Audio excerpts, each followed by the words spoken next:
On today's IRS tax refund update, we will take a look at the latest developments, including the next round of tax refunds scheduled for release.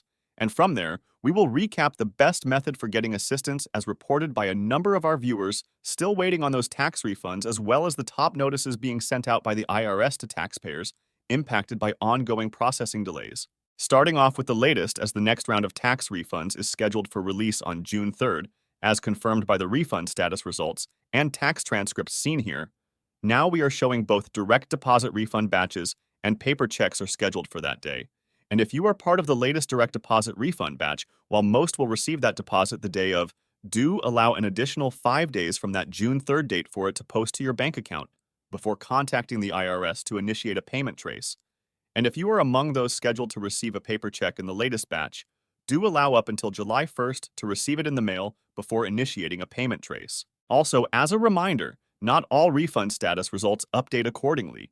So make sure to check your tax transcripts for the most up-to-date information to see if you're part of this latest refund batch.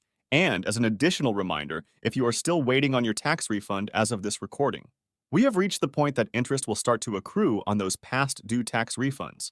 And you should expect to receive a 776 code appear on your tax transcript when your refund is released, which will reflect the amount of interest you are owed. One of our viewers who filed back on January 31st and had experienced the 570 and 971 transcript codes had reached out to their congressman, and about a week later, their transcript was updated with a refund date. Meanwhile, another viewer reached out to their senator about an amended return accepted on February 20th, and shortly thereafter reported the refund code appear on their tax transcript. And yet another viewer who was not able to get a resolution from their representative decided to reach out to their senator and ended up getting approved the following week. These were just a couple of the viewer comments we received indicating a resolution.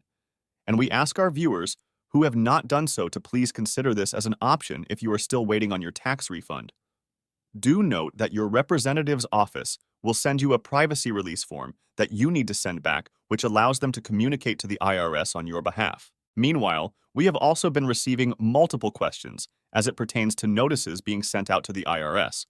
And what they mean now, the CP05 notice, seen on the far left, has been one of the most commonly received notices this year, and simply means the IRS is reviewing your tax return specifically as it relates to the income and tax withholding you reported. But it also could be in regards to the tax credits you are claiming. In this case, there is no further action necessary, and oftentimes the IRS is indicating they need additional time to conduct a review, as something reported on your tax return may have triggered the IRS computer system. However, the CP05A notice indicates the IRS has found an issue with your tax return, such as an incorrect reporting of your income or withholdings or tax credits, and they are requesting specific documentation to substantiate what you entered on your tax returns is in fact correct. It could also be copies of pay statements and pay stubs if it pertains to income. And if it is in reference to self-employment income, it could be items like bank statements and invoices. If you receive this notice, immediately send the requested documentation to the IRS so that tax processing can continue.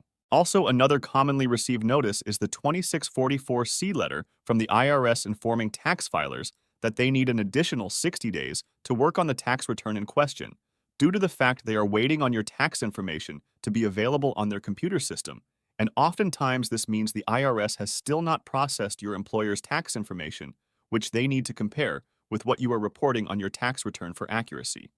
And as we saw last year, and now again this year, there may be instances where the IRS will request you to submit specific wage information from W-2 and 1099 forms directly to the IRS so that tax processing can continue and ultimate release of that tax refund. If you are impacted by this, you may want to contact the IRS to see if that option is available, but in either case, prepare all necessary wage forms if you receive this letter in the event you are asked to submit them.